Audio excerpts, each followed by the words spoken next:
सना एक बिल्कुल एवरेज सी लड़की थी।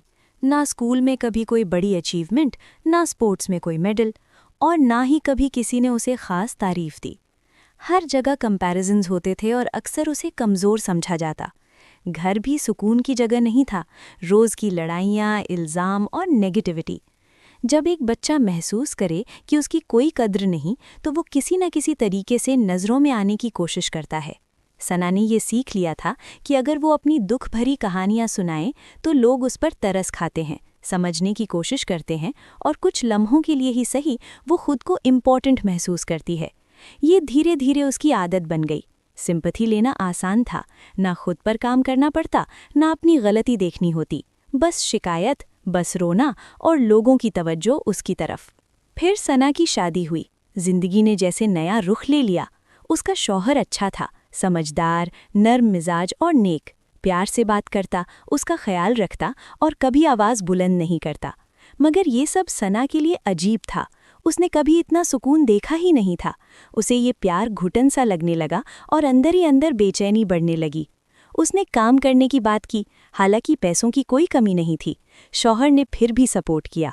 सना ने टीचिंग शुरू की, लेकिन वहाँ भी वो सैटिस्फैक्शन नहीं मिली जो वो ढूंढ रही थी। बेचैनी वापस आ गई और फिर वो पुरानी आदत पर लौट आई, विक्टिम बनना, मजलूम बनना। इस दफ़ा घर वालों के किस्से नहीं थे, तो उसने शौहर की कमियां ढूंढना शुरू कर दी। और जब असल कमियां ना मिले तो इंसान खुद बना लेता है।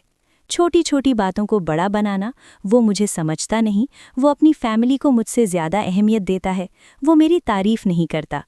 जब ये बातें दोस्तों से शेयर की तो फिर से वही सिंपैथी मिली और सना ने फिर महसूस किया कि वो इम्पॉर्टेंट है। लेकिन इस बार भी ये काफ़ी नहीं था। अब उसने शौहर की फैमिली को टारगेट बनाना शुरू कर दिया। शौहर का अपनी माँ और बहनों से गहरा रिश्ता था, एक प्यारी सी क्लोज फैमिली। सना को लगता था जैसे वो उस घर में एक्स्ट्रा है। उसने सोचा अगर ये रिश्ते कमज़ोर हो जाएं तो शौहर सिर्फ उसका हो जाएगा। बेवजह झगड़े, बहनों के खिलाफ बातें, हर बात पर ड्रामा। अगर शौहर हंस रहा होता तो सना बीमार बन जाती या लड़ाई शुरू कर देती। उसे सिर्फ एक चीज़ चाहिए थी, पूरी तवज्जो। जब शौहर ने पहली दफ़ा उसे समझाना चाहा, सना ने उसे भी अपना वेपन बना लिया। देखा, यही इसका असली चेहरा है। 3 साल तक शौहर बर्दाश्त करता रहा, लेकिन हर सब्र की एक हद होती है। जिस दिन तलाक का लफ्ज़ ज़ुबान पर आया, सना के पांव तले ज़मीन खिसक गई।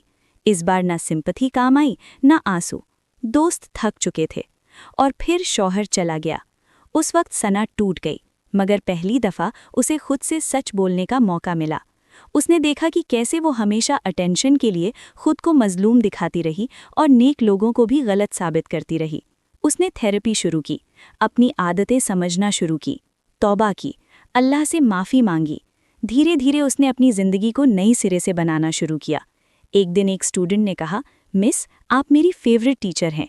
ये लफ्ज़ सना ने पहली दफ़ा सुने थे, बिना ड्रामा, बिना शिकायत, सिर्फ अपनी मेहनत की वजह से। कभी कभी खुद को पाने के लिए कुछ लोगों को खोना पड़ता है, और शायद यही सना का सफ़र था, खुद को दोबारा ढूंढने का और अल्लाह से दोबारा जुड़ने का।